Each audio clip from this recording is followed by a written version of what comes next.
साथ डबल योगी दिखे।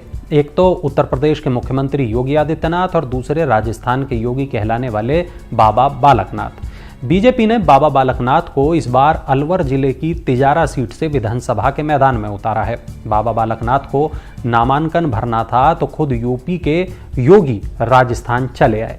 सियासी गलियारों में तो ऐसी भी चर्चा है कि बीजेपी उन्हें राजस्थान का मुख्यमंत्री बनाकर यूपी वाला प्रयोग कर सकती है। इस वीडियो में हम आपको ये बताएंगे कि बाबा बालकनाथ कौन हैं और क्यों उन्हें राजस्थान का योगी कहा जाता है। बाबा बालकनाथ की कहानी भी बहुत हद तक योगी आदित्यनाथ जैसी ही है।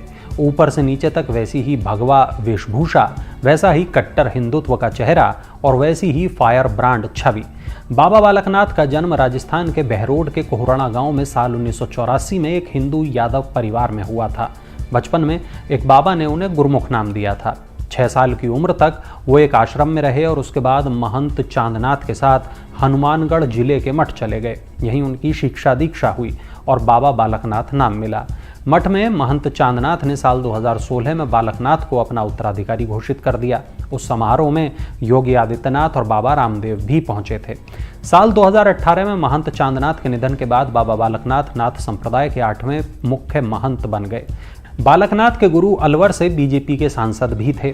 उनके निधन के बाद हुए उपचुनाव में ये सीट बीजेपी के हाथ से निकल गई। इसके बाद साल 2019 के चुनाव में बीजेपी ने बाबा बालकनाथ को चुनाव मैदान में उतारा। बालकनाथ को महंत की गद्दी के साथ साथ गुरु की राजनीतिक विरासत भी संभालनी पड़ी। बालकनाथ 3,30,000 वोटों के भारी अंतर से जीतकर लोकसभा पहुंच गए। उन्होंने कांग्रेस के दिग्गज नेता और पूर्व केंद्रीय मंत्री भंवर जितेंद्र सिंह को हराया था। सांसद रहते हुए साल 2023 के जनवरी महीने में महंत बालकनाथ एक डीसीपी को धमकाने को लेकर सुर्खियों में रहे। एक मामले में बीजेपी कार्यकर्ताओं को हिरासत में लिए जाने के बाद बालकनाथ थाने में घुस गए और डीएसपी को हड़का दिया। बालकनाथ ने डीएसपी को कहा, मेरा नाम याद रखना, 3 लोग मेरी लिस्ट में हैं, एक यहाँ का विधायक, दूसरा पुराना एसएचओ और अब तुम। बालकनाथ ने डीएसपी को यहाँ तक कहा था कि 9 महीने बाद राजस्थान में सरकार बदल जाएगी और हमारी सरकार सत्ता में आएगी, तब बताऊंगा तुझे। इस घटना का वीडियो सोशल मीडिया में खूब वायरल हुआ था। अपनी इसी फायर ब्रांड छवि के चलते बालकनाथ अपने चाहने वालों में खूब लोकप्रिय हैं। अपने हिंदुत्व के एजेंडे को लेकर भी बाबा बालकनाथ की छवि योगी आदित्यनाथ जैसी ही है, इसलिए लोग उन्हें राजस्थान का योगी कहकर बुलाते हैं। खुद बालकनाथ कहते हैं कि योगी आदित्यनाथ उनके बड़े भाई हैं, क्योंकि दोनों एक ही संप्रदाय से आते हैं। तिजारा में बाबा बालकनाथ का मुकाबला कांग्रेस के इमरान खान से है। खास बात यह कि इमरान खान एक दिन पहले ही कांग्रेस में शामिल हुए हैं। पहले बीएसपी ने उन्हें टिकट दिया था, लेकिन बाद में बीएसपी ने टिकट वापस ले लिया। कांग्रेस ने तुरंत इमरान खान को अपने पाले में करा और टिकट दे दिया। पिछली बार इस सीट से बीएसपी के संदीप कुमार जीते थे, हालांकि बाद में वो कांग्रेस में चले गए थे। यानी यहां बाबा बालकनाथ की टक्कर कांग्रेस के साथ साथ बीएसपी से भी होगी। 2013 में बीजेपी के टिकट पर विधायक रहे मामन सिंह ने भी टिकट न मिलने पर निर्दलीय चुनाव लड़ने का ऐलान कर दिया है।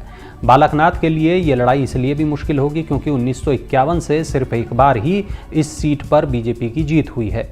मुस्लिम बहुल इस सीट पर हमेशा कांटे की टक्कर ही रही है। कभी किसी दल का दबदबा नहीं रहा। कभी कांग्रेस, कभी लोकदल, कभी जनता दल, तो कभी आरजेडी के उम्मीदवार ने यहां से जीत कर चौंकाया है। हाल में ही बीजेपी ने बाबा बालकनाथ को प्रदेश उपाध्यक्ष बनाया था और फिर तिजारा विधानसभा से चुनाव भी लड़ा रही है। ऐसे में इन दिनों बाबा बालकनाथ का नाम राजस्थान के संभावित मुख्यमंत्री के चेहरों को लेकर चर्चा में है। अगर सियासी पकड़ की बात करें तो अलवर जिले की सभी विधानसभा सीटों के साथ साथ हरियाणा के वोटरों पर भी उनका प्रभाव है।